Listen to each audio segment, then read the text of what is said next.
This is step number 6 of the final project, and now what we're gonna do is we're gonna take a photo from the Raspberry Pi when we have the command that the button has been pressed on the Arduino. And if you don't have the Raspberry Pi camera here at this point, well, you can skip this step and go to the next step where we send the message and the photo to Telegram. And actually you can just send the message without sending the photo. So of course it's better and the project will be complete with the camera, but if you don't have the camera at this time, you can still finish the project just by sending a text message to the Telegram chat. Alright, and let's start. So we already have our code structure with the setup of the serial, with our void loop. We receive data from serial and we can also send data to the Arduino. And we know, of course, that the Arduino is working correctly from the previous steps. So let's handle the camera, and this step is going to be pretty quick actually.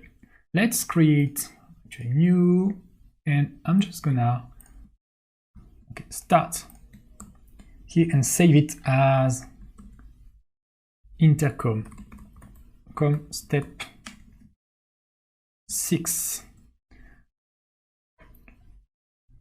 And so the first thing we are gonna do is to initialize the camera. So from Pi camera, so from the Pi camera module, we import Pi camera object. And now where are we going to initialize this camera? So we first initialize serial and then we have a wait after setup. What I'm gonna do is I'm gonna initialize camera here. So init camera. I'm gonna put a print. So init camera, so we know what we're doing, and then camera is equal to Pi camera. Let's choose a resolution, camera.resolution is equal to, and let's give a tuple, and let's use 640 by 480. Pretty low resolution, but big enough for us to see what we need to see on the image. And then camera rotation for me, because my images are upside down, so adjust it depending on your camera. I'm gonna create an image folder name, which is /home/pi/camera. Okay, let's use this camera folder in our home directory that doesn't necessarily exist, and so we're gonna check if not OS. So if I use OS, I import OS.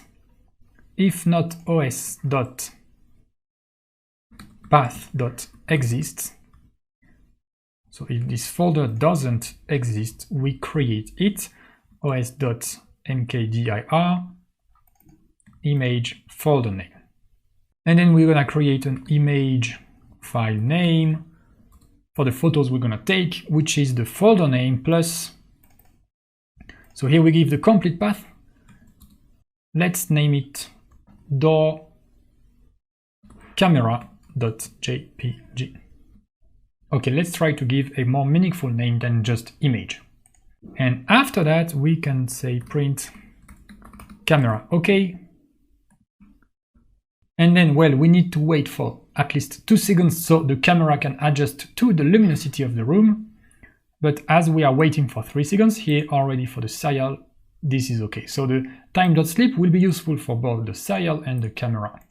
Well, and then once the camera is initialized, the only thing we need to do is to take a picture when we have the open door request. Let's add another log here, open door request, taking a photo. We send, please wait for a few seconds on the Arduino, and we do camera.capture image file name.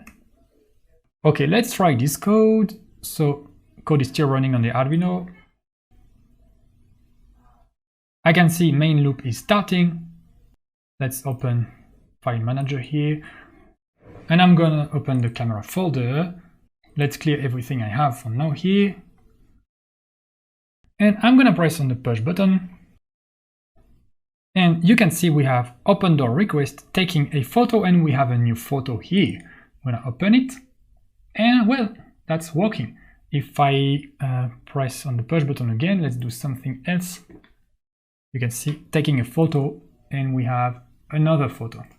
Okay, every time you press on the button, you send a new request and you take a new photo that's gonna replace the previous one. And now that we have this photo, we can go to the next step, which is to send it to Telegram.